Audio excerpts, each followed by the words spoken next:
Yeah, the crew. Yeah, Dina's the.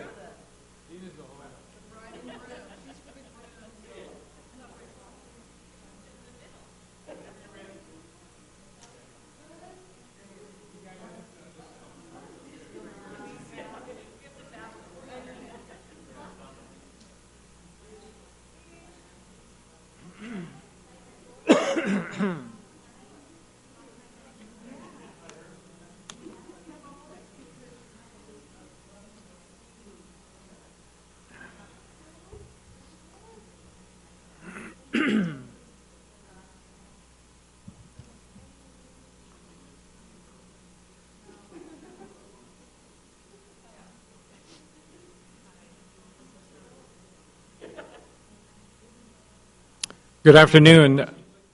Thank you for coming today. Today is a regular public open forum the President sponsors. We hold these monthly, the Friday after a board meeting, so we can update the campus on relevant actions that the board has taken, relative concerns that appear at a board meeting, and also update you on other events or issues that are in the offing. So thank you for coming. Also, I want to remind you, and you can remind your colleagues, that these are being videotaped and are posted on the homepage under President's Open Forum, so anybody can access them at any time.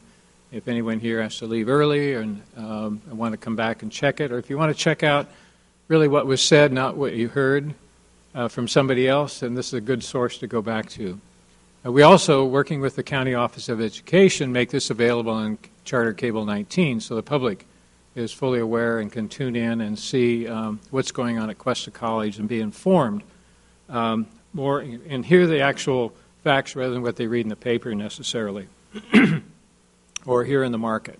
Okay. All right, so let me first of all talk about the board meeting.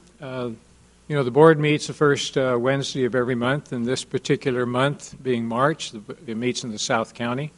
So we meet at Lucia Mar School District. The North County board meeting is held in October. So this is an annual event that we do. We did find some technical difficulties, and I think we're going to have to address that with the board, and that is if we are going to be at an off-site, we really do need some kind of communication for public and staff who can't get to an off-site location. So if we can work with Lucia Mar School District to accommodate people in the San Luis area and North County to attend the meeting through Polycom, then that would be a really important addition to our ability to serve and be more open with our board meetings. The board meeting always starts out with a closed session. And in closed session, the board deals with personnel actions, negotiation actions, and litigation. So under the personnel actions, the board approved appointments. This is where they approve the short-term temporary employees that work on our campus to do special projects. They also approved the appointment of admissions records clerk. This is a position at the South County, which was formerly an hourly position, and it was one of the conversions. It's a half-time position. Also an appointment for the Student Center assistant receptionist. This was a full-time position that was vacated through a resignation, and it was brought back at a half-time basis, and that position was filled. And then also under our Workforce and Economic Development, which is a categorically funded or grant-funded program, the board appointed a job developer. And then all of the part-time faculty assignments and overload assignments for permanent faculty was also approved in this agenda. The board also approves any changes in employment. One of the changes was it approved an unpaid leave of absence for a faculty member who requested a leave. We had a resignation from one of the Workforce and Economic Development programs, which is the categorical. We had a retirement of a groundskeeper, who we all know. And also the board took action to do a non-reelection of a probationary faculty member who is up for tenure. The board is updated on where we are with negotiations with our classified union and also with the faculty union.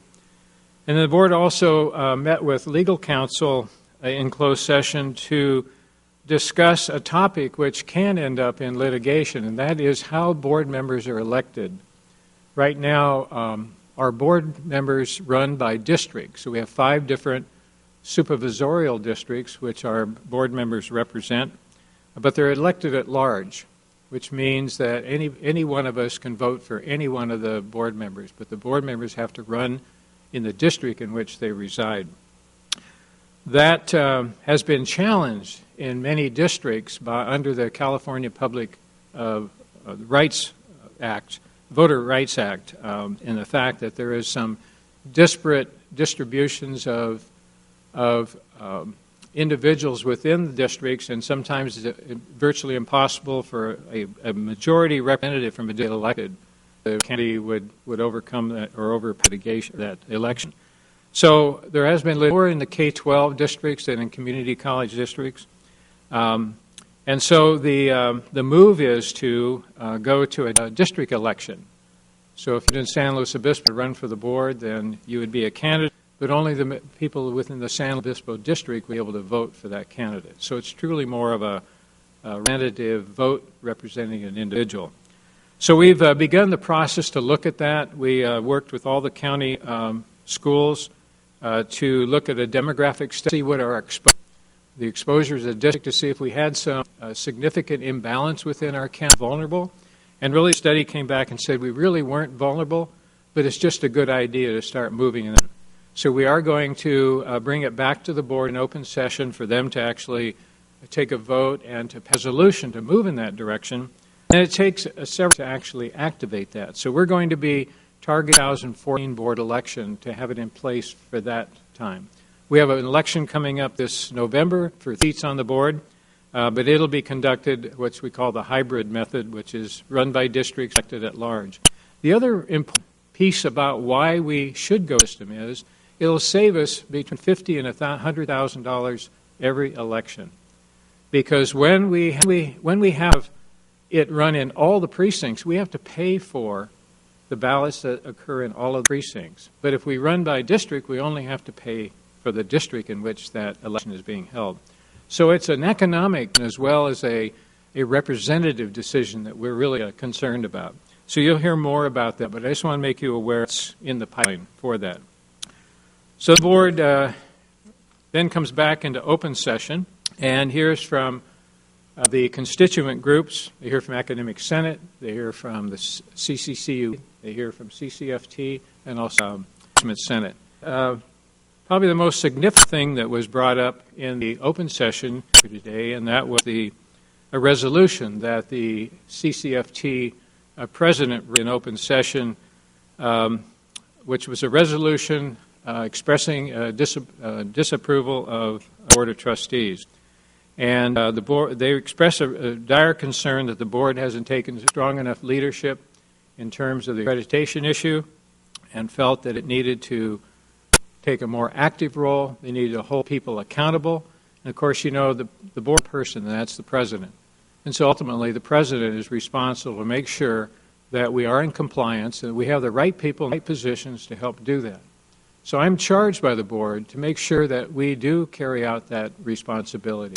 And it's also my responsibility and authority to make changes where I see necessary. And so I am in the process of evaluating our structure and looking to see where we have weaknesses and where we need to make some changes. And that'll be another conversation. But anyway, that was the essence of, or the background resolution. And you now, you know, every organization has a right to express their opinion too. Don't necessarily agree with the timing, but that's my opinion. I'm not sure it's healthy for this opinion to be suddenly something that we want to float at a time when we're vulnerable, and the time we're trying to generate and establish our maximum enrollment through summer so that we can achieve some of our fiscal goals. But we'll deal with that part of it. But we'll never deny any organization or any person to express their opinion. We just will adjust to it. So in open session, after that, we went to our regular agenda. We hear reports. we changed the order of the agenda and we could talk about accreditation. And so Vice President Summer gave an update on the budget, which pretty parallels what I told you on January 13th, an opening day, and that is that we faced with about a $3 million short that we were going to address in the preparation of the 12-13 budget. And most of that is caused by a significant hit that we got in mid-year. If you remember, we were planning for, if properly achieved the level that the governor had hoped for, we'd be hit with about a $700,000 year hit we called Trigger 1 and Trigger 2. Well, those triggers got a little bit bigger. Trigger 1 was a $245,000 hit, and Trigger 2 was $605,000. So that was about over $800,000 that we knew we were going to get. Then in January, we were also told that since the state collect as much student fees as had anticipated, for two parts. One was they delayed the implementation of the $46 a unit fee. They missed a whole semester of collection. And second of all, by increasing the fees for this year, more students qualified for the Board of Governors fee waivers. So there were fewer students paying the fee. So we got hit with another $800,000 of shortfall mid-year. And that wasn't enough. Then in February, we got the February surprise, which was the fact that the state discovered that in December, they were under-collecting on property tax. So we got hit with another $1,000 cut.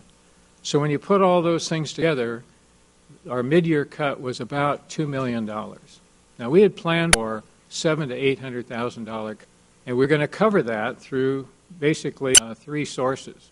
Was the president and the vice presidents took a voluntary pay reduction, which is about $20,000. We were going to have about $250 of salary savings from open positions.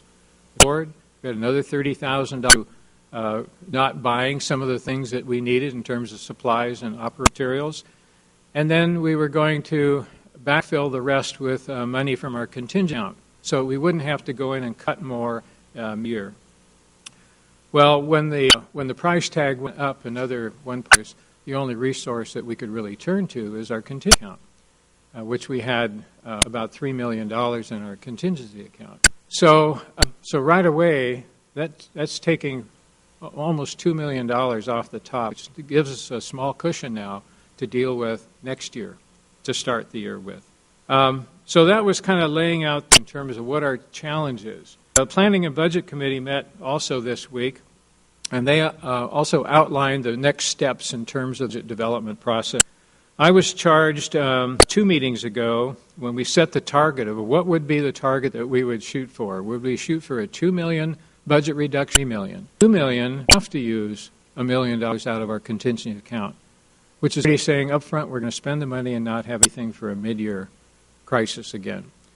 So the Planning and Budget Committee to approve a $3 million target and charge me to develop a budget reduction that would achieve that.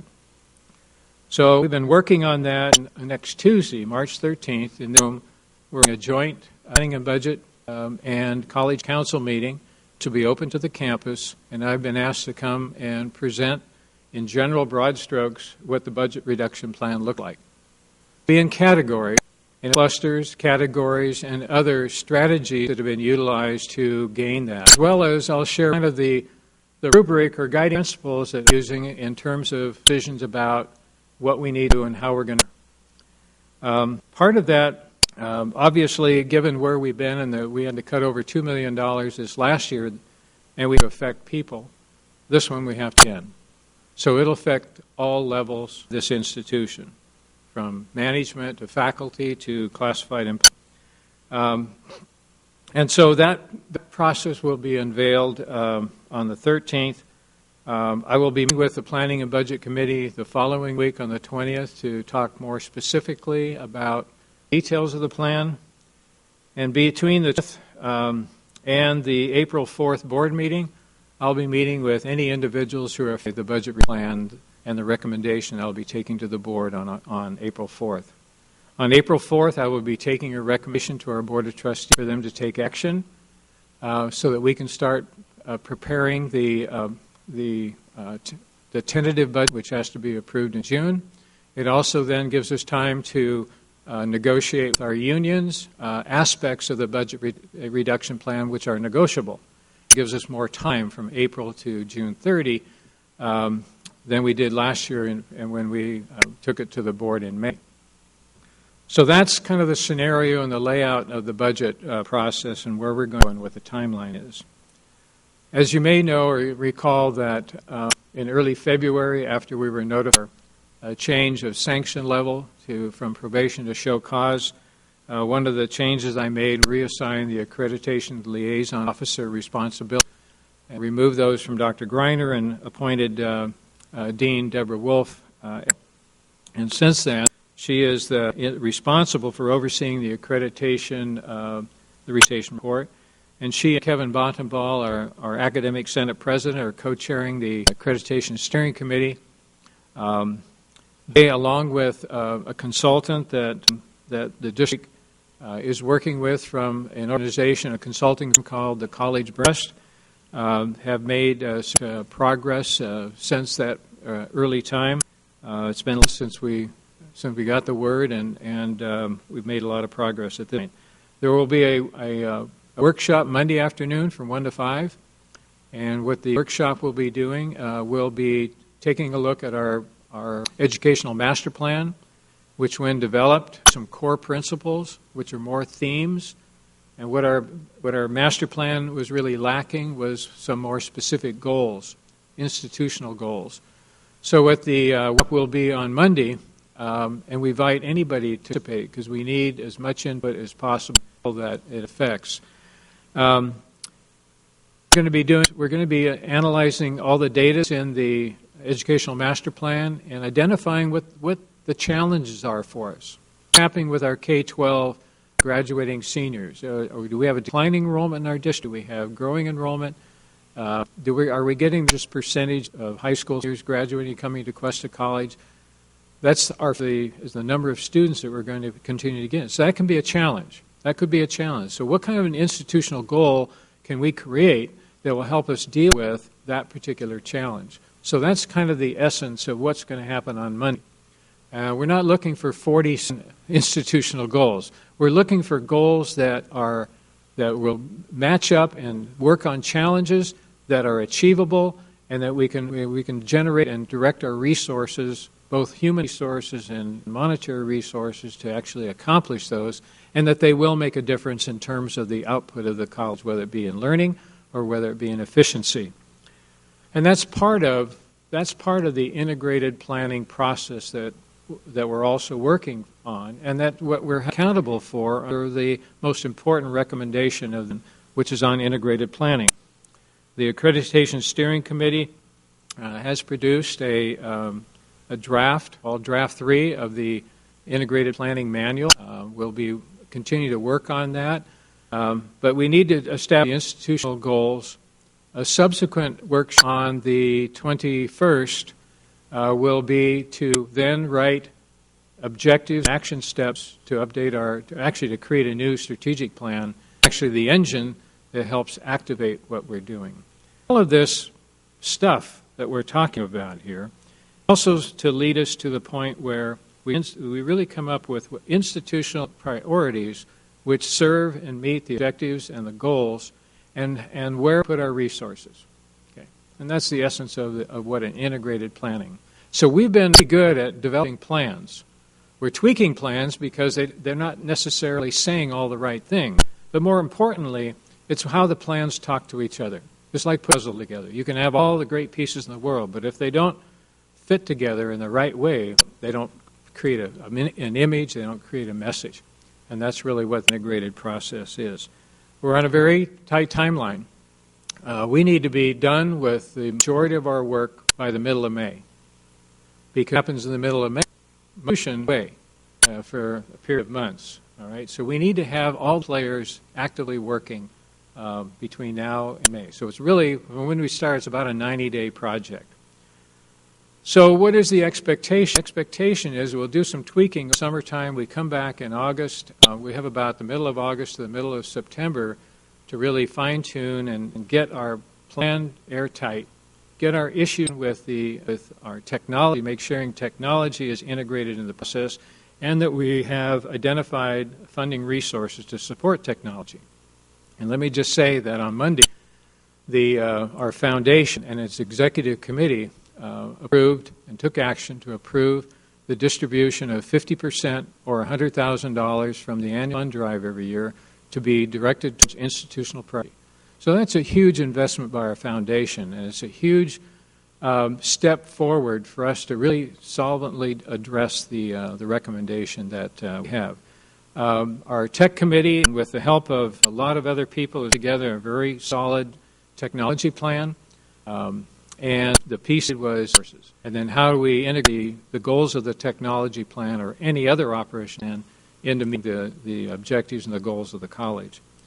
The third piece of the recommendation was on fiscal solvency. And, of course, in this particular economic time, that's a challenge for everybody. But what we're writing to here is how we are facing not only short-term budget challenge, but also long-term. You may or may not know, but over the last several years, the college has borrowed money to finish buildings, two buildings, because the state never funds enough of the whole project. So what happens is you go out and borrow money to fill in the gap. Well, the college made some decisions over time that they could borrow the money so we can finish the project and then hopefully float a bond and pay off those debts. But as you all are aware of, it went in 2006. So we're left with a sizable debt, which is about $1.6 million a year of payment that we have to make. And that'll extend for another, I think it's 7 years, and it'll drop $1,000 when one of the notes is paid off. So the concern is, how do we relieve ourselves of that long-term debt? There's not too many ways to do that. We constantly, on an annual basis, we revisit to refinancing, look at interest rates, and we've done all that. And right now, we have no advantages to solve it that way. Another way is to, at some point, pass a bond that generates some revenue to pay down those notes or pay them off. Bond campaigns right now are iffy, and the timing is everything. This county in terms of its voting record. So we're studying that issue, but it's not something that's going to happen instantaneously. So the best way to accommodate the solvency on long-term debt is, number one, it's got to be built into the budget. It's got to be a line item. It's got to be something that you pay first. It's one household expense. You pay those bills first, and then you deal with what's left over in order to, whether you can go to the movie or whether you can't go to the movie, whether you can go out. Don't do the other first and then not pay your bills. So we pay that premium. We've never missed a payment. We will never miss a payment. And we'll do it with the fact that it comes off the top. So that's where we are. I want to remind you, too, that for all employees and public, and this is where you can help us in terms of informing your colleagues or informing your neighbors who have questions about the college has developed really a nice website, right on page. If you go to the cuesta.edu and click on accreditation update, you'll see the latest and greatest site where all of the accreditation information is located. All of the previous reports, midterm reports, follow-up to commission letters to see what they're saying about Cuesta College and what our response has been. But also get a weekly update that Kevin and Deb produce on a basis to update all of us as to what's going on, where we are in the process, what's coming down the pipe, where are there opportunities for each of us to get in the process. So look for that and guide people to that. So with that accurate, consistent information, that source that we're trying to make available for everybody. So that was kind of the overview of what we brought up to speed on in terms of where we're with budget, what the next steps were involved in, and that was going on accreditation.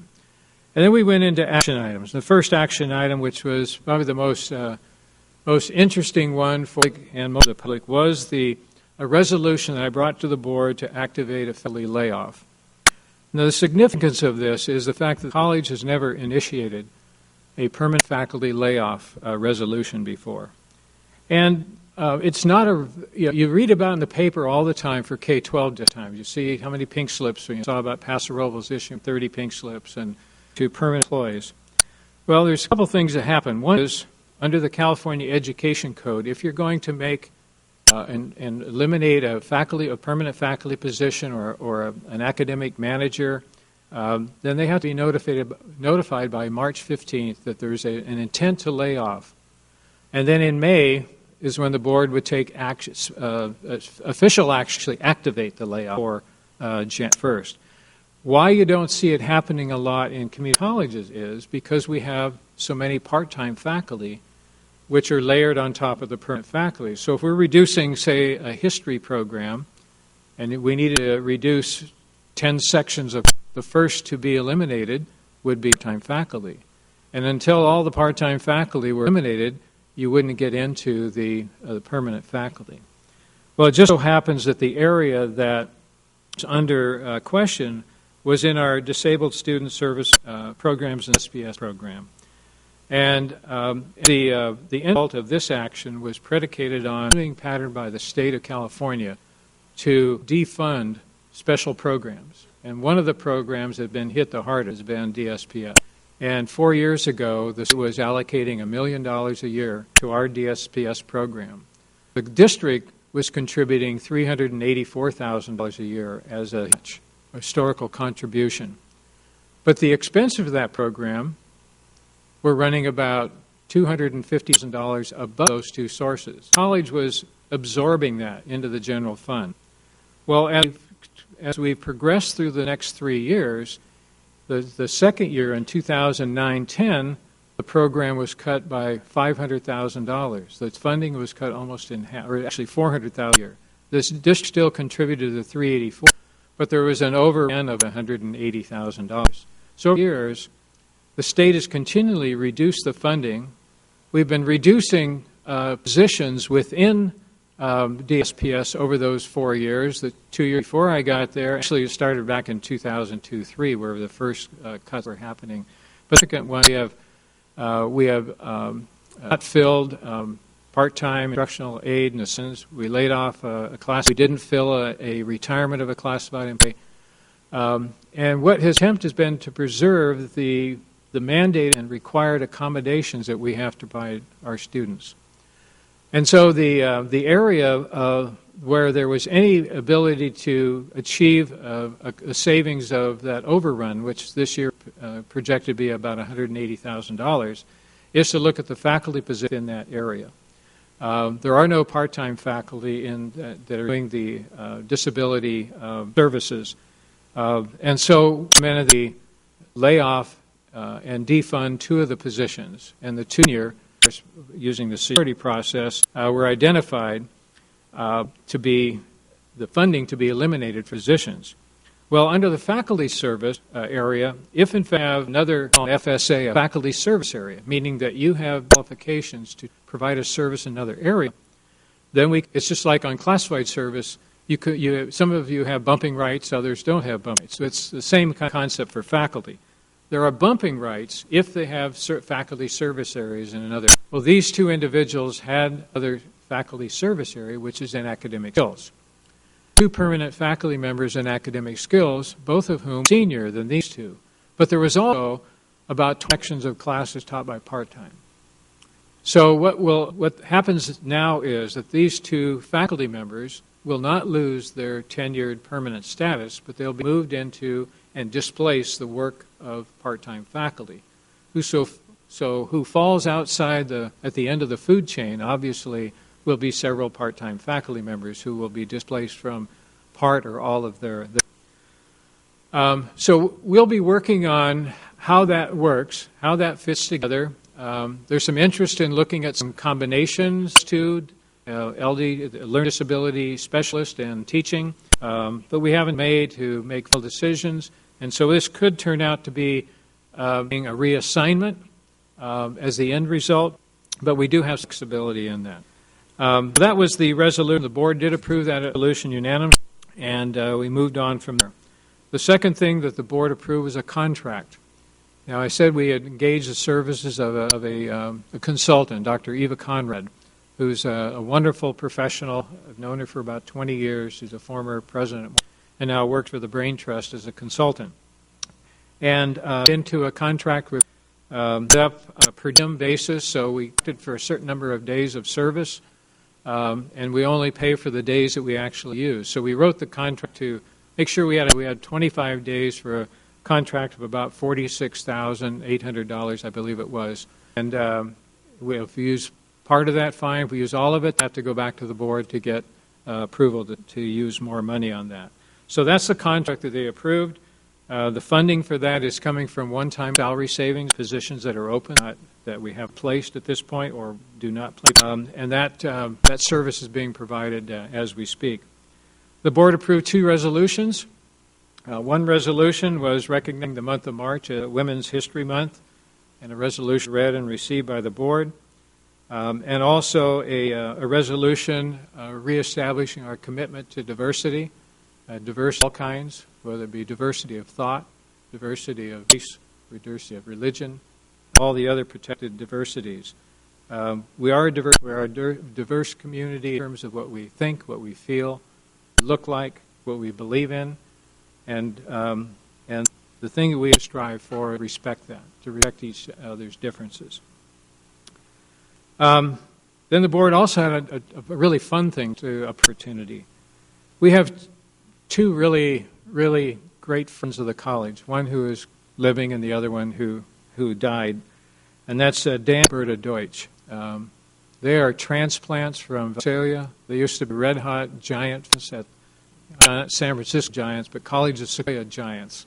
And they were red-hot supporters, educated to Morro Bay, and they've become red-hot Cougar fans.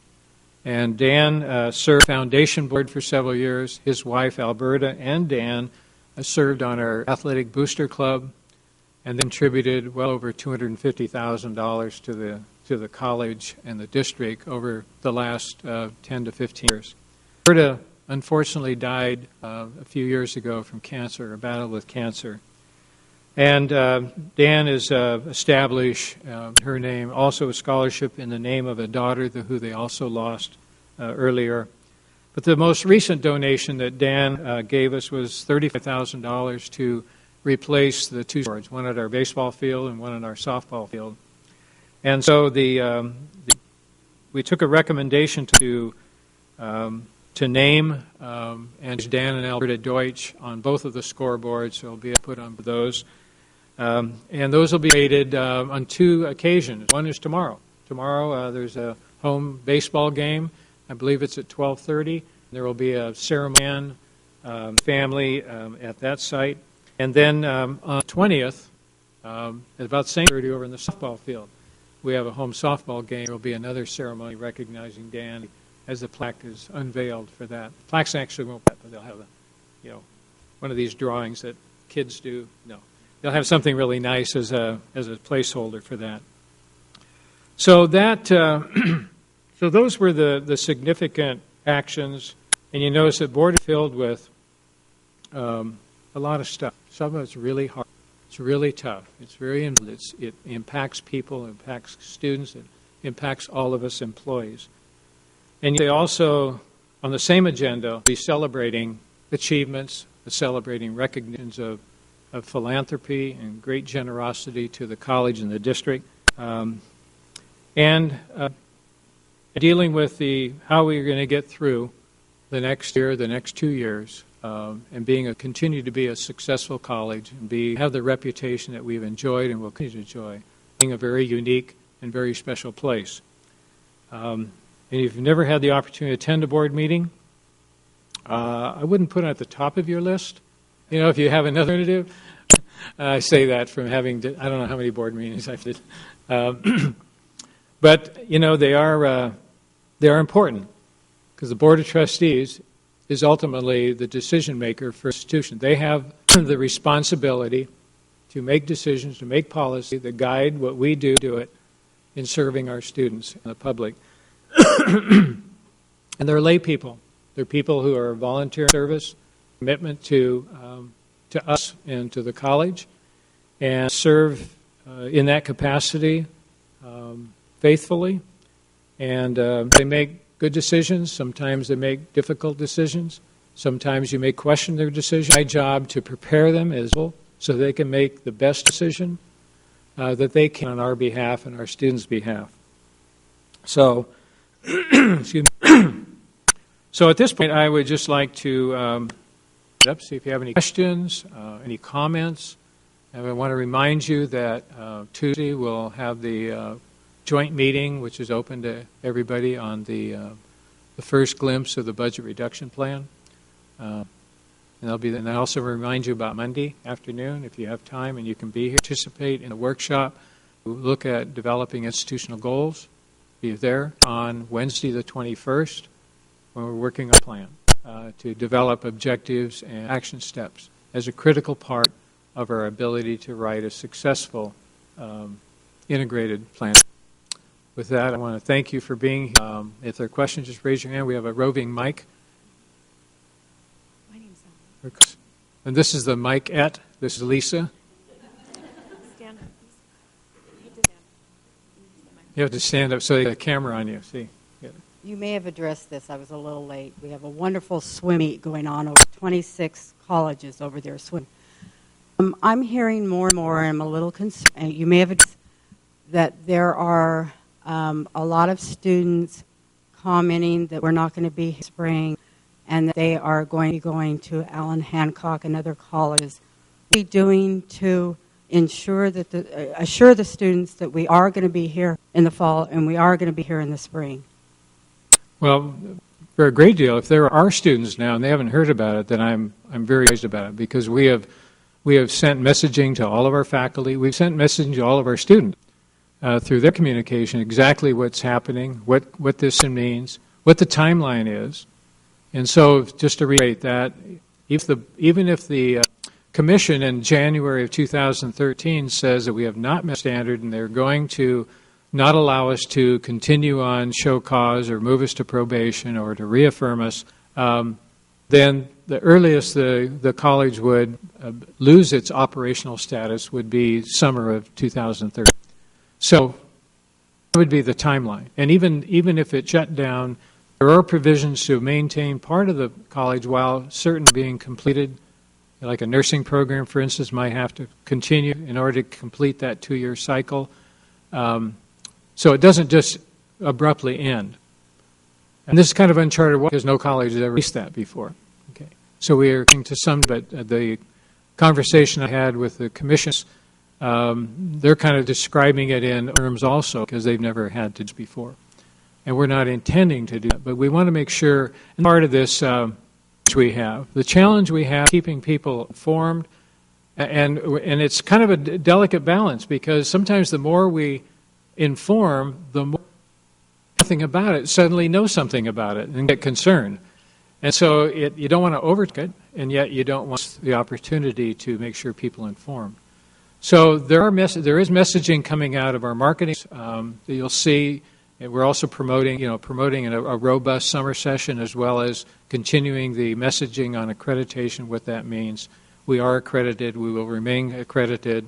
Your units still count. We'll still transfer if they are transfer classes. There was some confusion that some student who was in Math 123 class told me, "You mean my class will transfer now?" I said, No. Only if it's a transferable class will it transfer. So some people are getting a little more excited than they should be. But it is serious business, and our counseling department hosted a county high school counselors conference, and the message that was given them, the first line of contact with our high school and the seniors who are trying to make decisions about what they might do. So if you hear a pocket or you hear something where it seems like there's an area or a category that's not getting messaging, let our marketing officer let Shannon know or Jill know about that, so we can make sure we get the right information there. We have a responsibility for that, and we need to be equipped with the right information. So if we're confused, yeah. Hi, Eileen. Kind of to piggyback on what Debbie was saying. A lot of people are saying, well, we're going to become Allen Hancock, and how to say yes or no, or, obviously not too much information, raises eyebrows, but can you explain Sure. if we were, what we are to say about that? Because I'm going, never will we be Allen Hancock. I know. Growing up in San Luis Obispo, I hate Santa Maria, so So, to be taken over Santa Maria entity is ankles first for that, Well, if you read the policy on the Accreditation Commission policy, read the policy on closing an institution. There's a provision there where you have to answer that question. You have to address that issue. The recent case that happened in college, which lost its accreditation due to some embezzlement of the financial side, and so they disbanded the Board of Trustees, and El Camino College in Torrance agreed to take over the management of that institution called the El Camino's Compton Center, whatever, until they can rebuild their accreditation status. So they didn't close down. It took on a different management style. Where we're located, because the closest district to us is Allen Hancock District, it makes sense that we look at, if we had to, rather than just leave all of this infrastructure empty and students being sent all over the place, it doesn't make sense to do that, other than looking at the possibility of what would happen if we could work with another district until we repaired whatever it had to be repaired at that time. So that's where that came from. And that is, when you think about it, it's a real logical conclusion. It'd be the same thing if it was the reverse. It would make a lot of sense for two neighboring districts to work together to maintain the opportunities and access to education. Okay? Yeah, no. Yeah. Over there. Young man from Tacoma. Thanks for the young part. I just want to remind, we do talking points and Q&A for students, and we need to redistribute those again. Because they answer all those questions, and you can actually hand them to them. You don't have to wonder if you're saying the right thing or not. Mm-hmm. So okay. We can do that. And I believe that's also posted too on the My Cuesta student site. Mm-hmm. This is back on the budget deficit issue. Heard any talk about reserve this year? Is there anything above the state mandated reserve available, and could it solve? Well, let me just give you a little check on reserve. The state requires a 5% reserve budget. Our board policy is 6% of state and local income. So when you actually bring in federal, we're just above the 5%. So we are at the lowest we can be. In reality, the amount of reserve we have barely month the payroll. So if we went into our reserves, we couldn't meet payroll. So there's this about, well, why don't we just spend down our reserves? Well, as soon as we spend it down, then we'll be a Paso Robles high school, and that is we'll in receivership in terms of coming in. So that's not an option. And the other, because of the fact that when the state reduces our income, and we apply that 6% smaller number, guess what happens to the reserve? It gets smaller, doesn't it? So we were at a $52 million budget. We're now going to be at a $45 million budget. And if you look at 6% of, we went from, 3 million down to 2,700,000 or 2,800,000, or excuse me. Yeah, in terms of reserve. So it's really, that's why our contingency money that we've set aside, that we earned because we hit the medium-sized college in 2008, that's become our reserve, which we've used to be able to balance our budget. That could be folded into the reserve, but we want to keep it identified separately so we know what we're using and we identify it as one-time only money.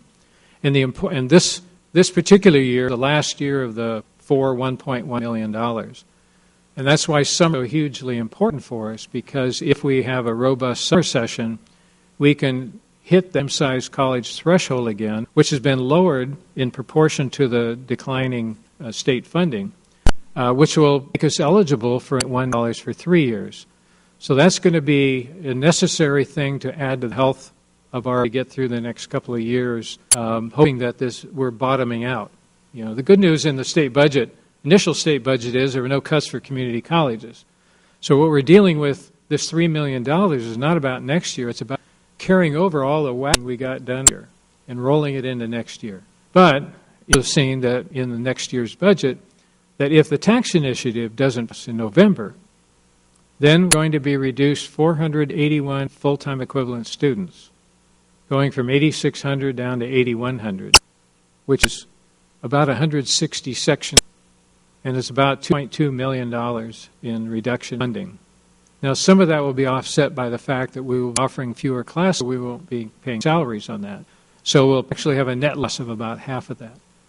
So, and I don't know if you've been watching, right now there are three initiatives that are moving forward. One is the governor's, one is California Federation of Teachers, right, Allison?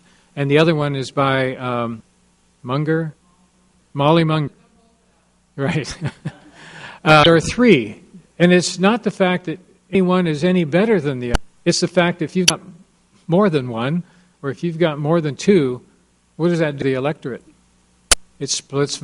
It can end up not voting, or they vote for everybody votes for a different one. So it's not. It almost assures that probably nothing will pass. But we don't know yet. That's those. There hasn't been a. Those haven't been. I don't know if the other two have been actually. They've gotten the signatures. They are both valid now. Yeah, Allison. Yeah. We got. Oh, she had something. Yeah. So I was just going to say there is a difference. Actually, this tax initiative, I have the propaganda with me, provides an ongoing funding stream for California community colleges into perpetuity. The first payout would be $5.8 million to Cuesta College, and then it would be 66% of that moving forward. The governor's tax initiative is less than that. It doesn't create an ongoing funding stream, and it ends in 5 years. So there's quite a bit of difference between those two. They're both polling above 60% right now. And the Millionaire's Tax Initiative is scheduled. Voter petitions are got, and there are about 500,000 signatures above what's required. Yeah. So it's really an important issue for all of us to how it ends up on the ballot, what ends up on the ballot, and what the looks like, and really informing all of us, all of our friends, all of our neighbors, and the rest of the citizens of California as to what the impact really is going to mean. So, Peggy, yeah, you had a question. So back to the issue of reassuring, obviously not just but the communities that we will remain accredited through spring 2013, barring sure. Is there plans to market it via the Cuestonian? That really nice flat marketing that very plainly points out and yes, you are. Yes, your financial aid is good. Is that going to be put in the Cuestonian or other forms of education so that everyone can see it? Yeah, we're working not only with our own marketing company, working with Barnett Cox and Associates, also helping us with internally and externally, both on summer and also on accreditation. I'm going to be careful on the accreditation side. The one that we're really looking at potential students and families, families of potential students, to make sure they understand. So we're directing phone calls, all inquiries to Dr. Fontanilla's office, whose responsibility to give feedback, give a report back, ask a question about accreditation, because we are getting those questions, emails, phone calls, saying my son or daughter wants to come to Cuesta, but we just want to make sure, is this going to be a good investment, how long? And usually when we talk about it, then they're fine with it. They understand it more completely. But and as I said before, there's an art and balance between overstating it and understating it, and trying that medium balance. But I think right now our concern is more internal, because we want students who are in progress, we want them to feel comfortable about summer, we want them to feel comfortable in spring, because those are done deals, those are sure, and they would need to have that confidence things are going to be, that they will not lose anything, potentially by that. So we've been interviewed on it, and they've been given the information, so whether they publish it or not. We're also, we have a great friend, called the New Times, and I said emphatically because they have come a step forward, offered us in-kind advertising space to advertise whatever we need in terms of messaging college on accreditation or summer. And the owner of the New Times is closely connected to a member of our foundation and really believes in Cuesta College, and he's willing to go to and work with us in approaching other media sources like the Slow Life magazine and the Slow Journal and others that people pick up and read a lot. And you're sitting waiting for your car to get washed. You're sitting getting a haircut if you ever need a haircut. I say, well, I do once in a while. But those are those important pieces that people read. and so we're looking for every opportunity we can to get that. You also, if watch carefully and you see the bus system running through county, look at the banners on the. You're going to see something about Cuesta College coming up fairly shortly. And it's really going to be promoting our summer session, and so we'll watch for it. We're also really marketing at Cal Poly because Poly has now they still have a summer session, but it's a pay for itself summer session. So students pay an amount of money per unit. So we're talking about half the cost and less than half the time. Come to Cuesta College for summer. The GE.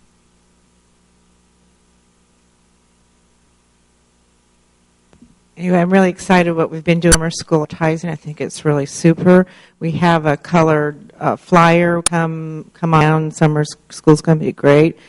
Thing I could suggest is maybe put on a separate piece of paper online classes, because I think that's really attractive. It's kind of embedded with some online classes on that original. So I would love to see another flyer come out, really kind of pushing the online, because that might be where some of our bread and butter is. It's just a suggestion as an employee.